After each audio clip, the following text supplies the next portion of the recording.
Welcome, friends. Welcome to A Call for Love. I am so excited to share with you my guest today. I was on her podcast and I just loved our conversation. We have become friends. I'm going to just say that because we are very aligned, and I know you're going to love her and her message. Her name is Brenda Jasmin, and she is a resilience trainer, certified life coach, creator of the Happiness Habits Academy, and host of She Flourishes podcast. She also lives in the same city as me, and it is such a blessing because I know that I have somebody that I can turn to now. And she has a wealth of information. Brenda delivers workshops on positive psychology, the science of well-being, to corporate and public audiences. She's very well versed. She has a popular series of positive psychology workshops called Positivity Talks. Oh, I love that, Brenda. And Brenda is passionate about helping people experience greater well-being and less stress using research-based tools from the field of positive psychology. She has a wonderful family, and she is not just a coach, but she is passionate about giving talks, and she loves walking and hiking and watching sunrise and downhill skiing. Sounds like, Brenda, you are very well versed, and I am so happy to introduce you to A Call for Love community. Thank you so much, Linda. What a pleasure it is to be invited to come on your show. Thank you so much for having me. Yeah, it's really exciting. I always say the one thing that I love about podcasting is the amazing people I meet and I get to share with the listeners. So really thank you for coming on. I really feel that you have a lot of knowledge in the positive psychology. So maybe to begin, you could talk about your history in that realm and how you bring that into your podcast, She Flourishes. Okay, yes. Well, positive psychology is one of my favorite things to talk about. I got into it. So it's I actually did my university degree. I have a BA in psychology. And so I'm going to date myself, but back in the day, when I did my degree in psychology, psychology was actually really just a field that was based on what's wrong with people. So instead, they weren't studying like what can make you happy or what can bring you fulfillment. It was really about all the things that can go wrong with us and, maybe how to fix it, but they didn't even have answers for a lot of that. But it was really about all the things that, and serious things like all the mental health issues people can have, but also things like how does the brain work, social psychology, child development, all of that. And so I always say, like, I was studying psychology, but in my dorm room next to my bed, I would have a stack of books that were those self-help sort of pop psych books.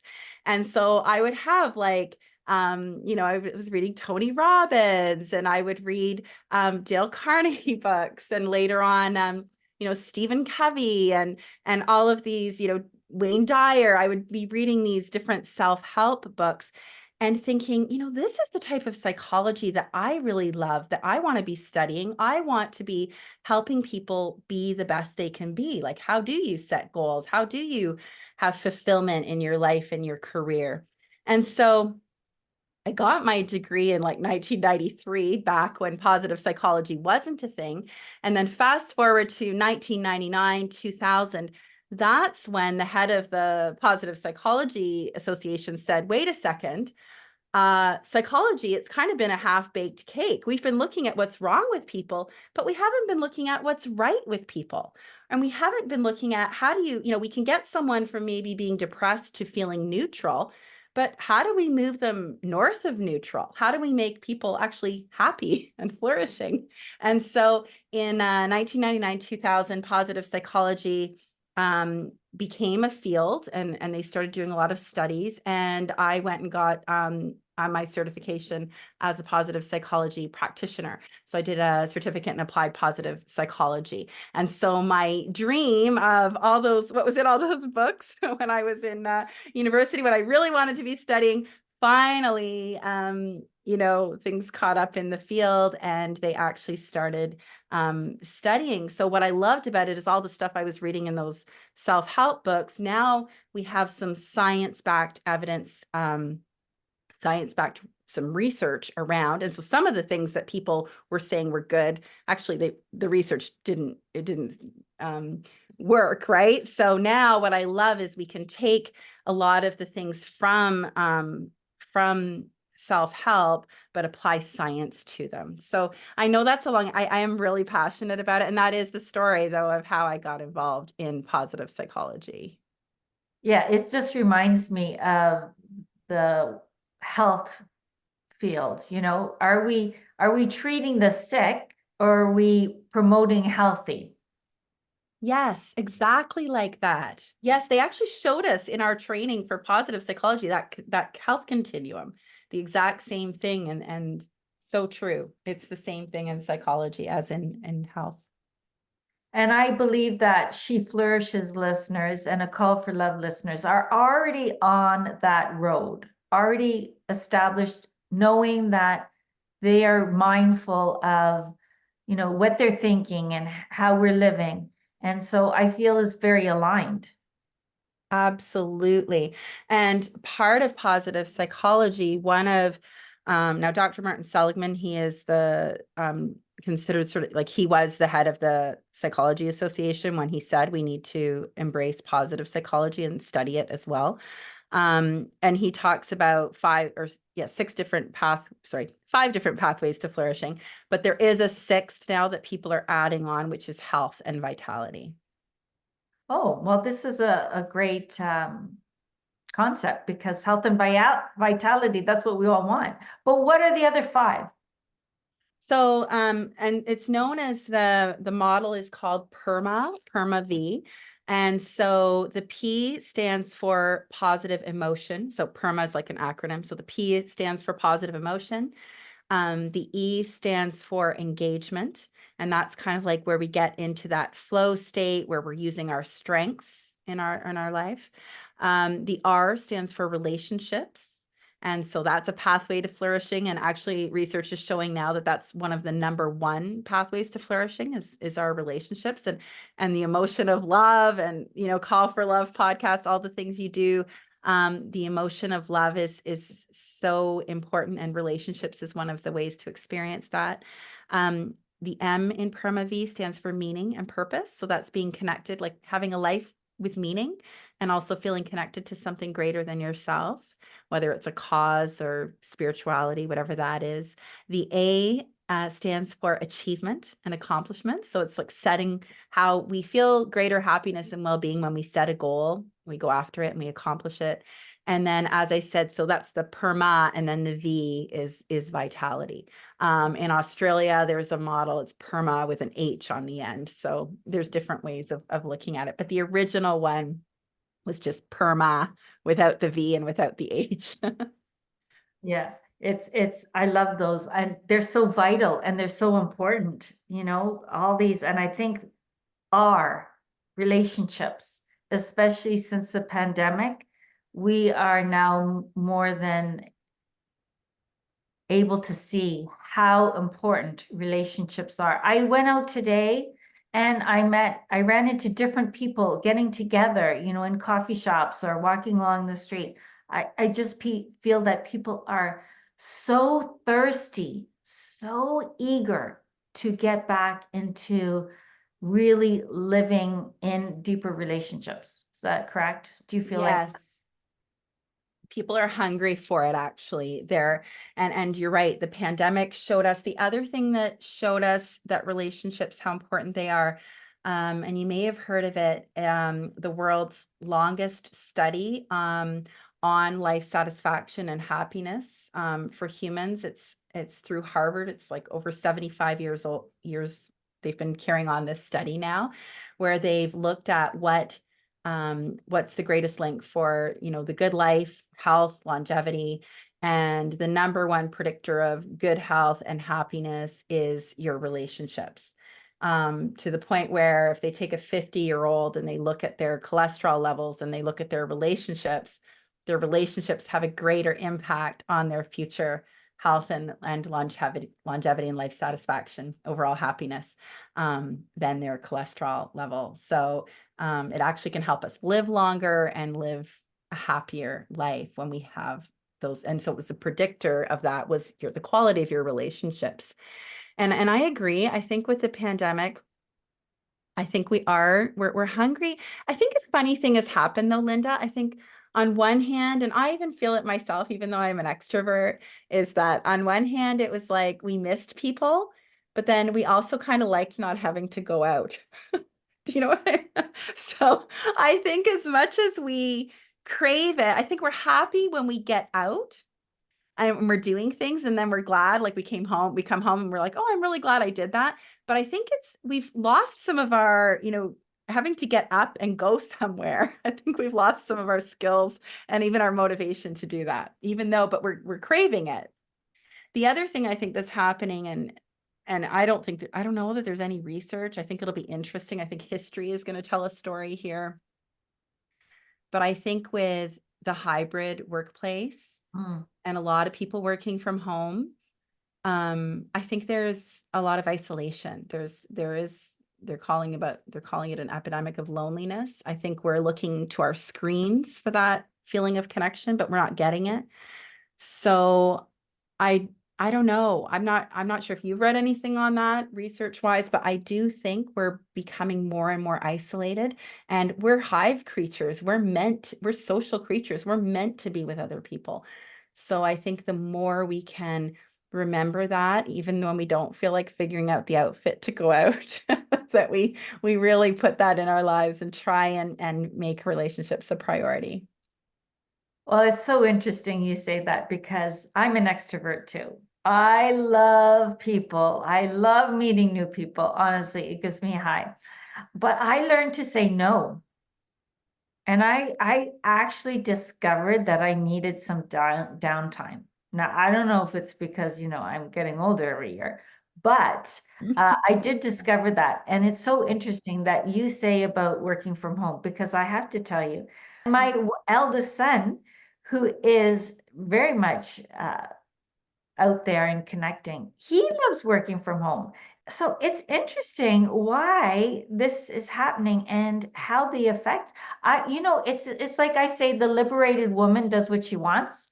And maybe if you're doing what you want, then maybe that's a good thing. But if you are forced to be hybrid or just online when it didn't work for you, then that's not healthy. Yes, I think so. And I think, and remember too, like probably if they're having lots of meetings and connecting with people and talking, they might be getting that opportunity for extroversion as opposed to maybe someone who isn't in as many meetings and they're just, talking to like they're just on their computer all day.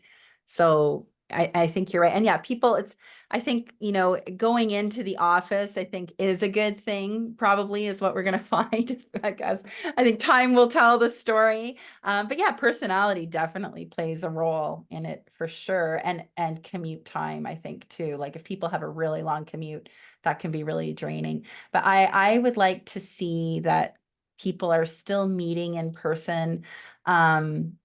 And I actually just had someone on my podcast talking about like it's more of a high touch, being in a more high touch situation, like the in person, you really are experiencing the relationship at a bit of a different level when you're in person than over Zoom. Yeah, absolutely. I would like to talk a little bit more about engagement, flow. That's one of my favorite topics, that and meaning and purpose. I really love talking about too.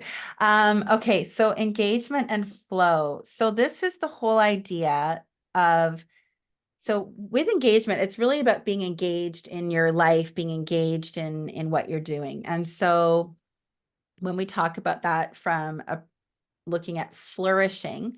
The leading expert in this area in flow is Mikhail Csikszentmihalyi. It's a very long name, but he's the researcher and who's done a lot of work in this area. And the idea of flow is when you're doing something and you lose track of time. Like you love it so much, you're so engaged in what you're doing. It's something you're passionate about.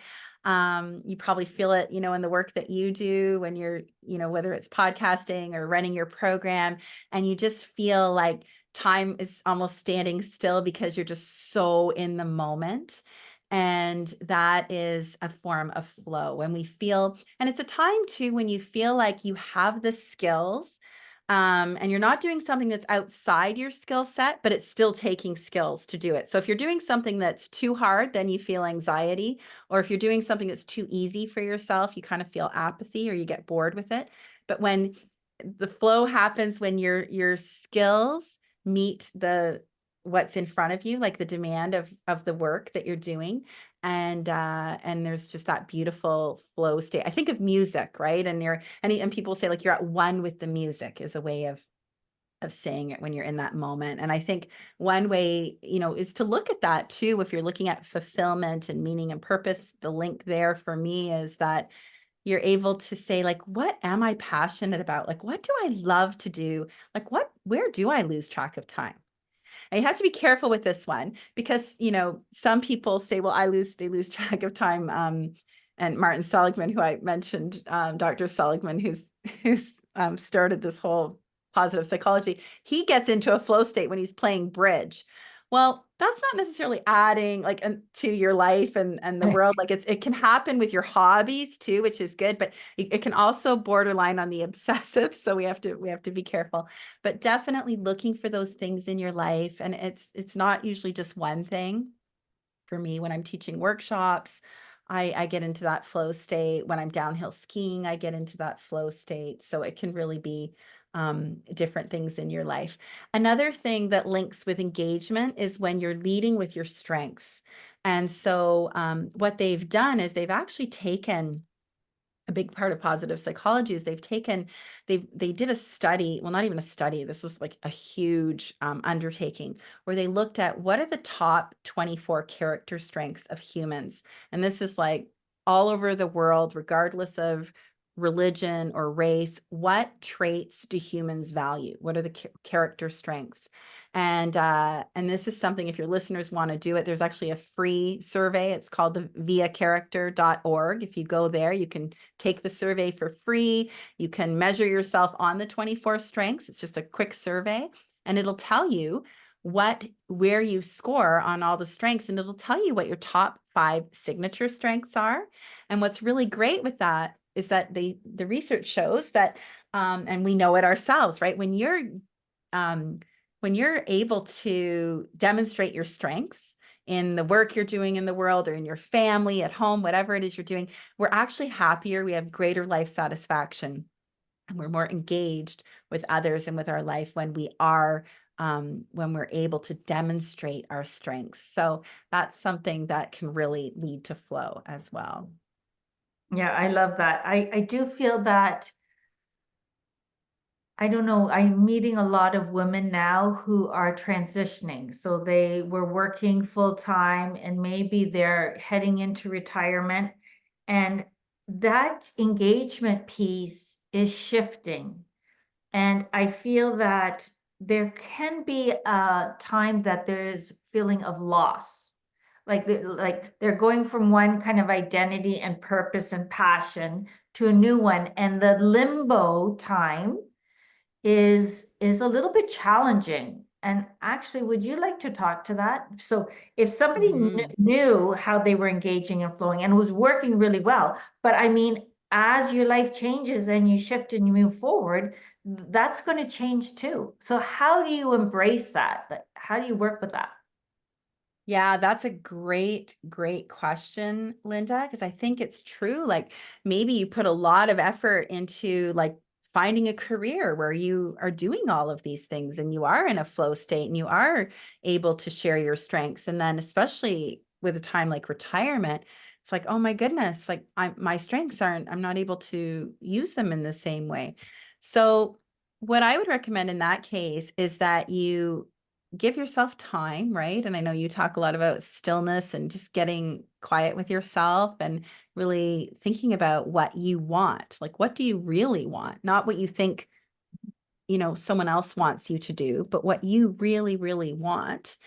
And take some time to do that and think about like what would give, especially I think with retirement and when we get to this age, we really want more meaning and purpose. You often earlier times in our career, it can be about the prestige or the money, um, the education, the accolades, whatever that is. And yet, as we retire, that is often a time when people will take the skills that they had in their career and they'll link it to something that gives them a sense of meaning, gives them a sense of purpose. So I would say like maybe there's something like a cause that you really love or something that way to think of something causes that are important to you is they say, think of something that breaks your heart.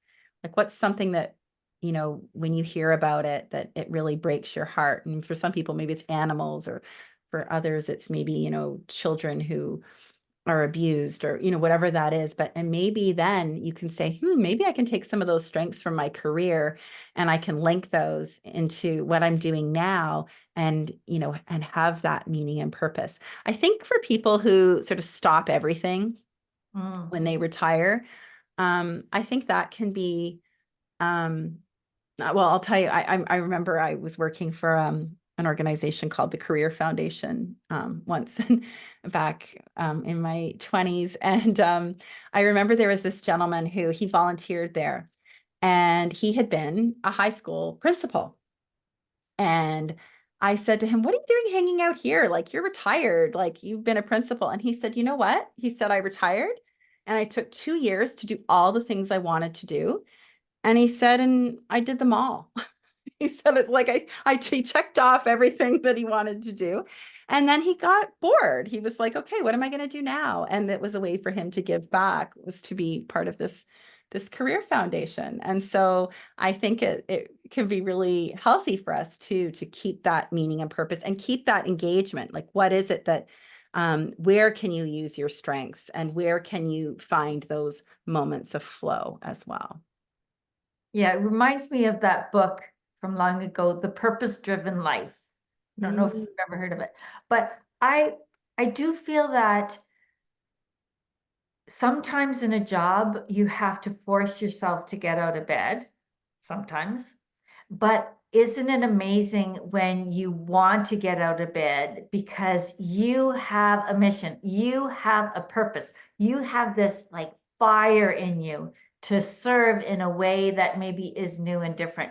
And as you were speaking, I think of many other women who maybe aren't retired, but it is down the road. And maybe that's something they want to plant seeds in now just to get their feet wet, maybe look into it and because when you're it gives a new light, it gives hope for when you're retiring, because I know it can be quite dramatic for some people.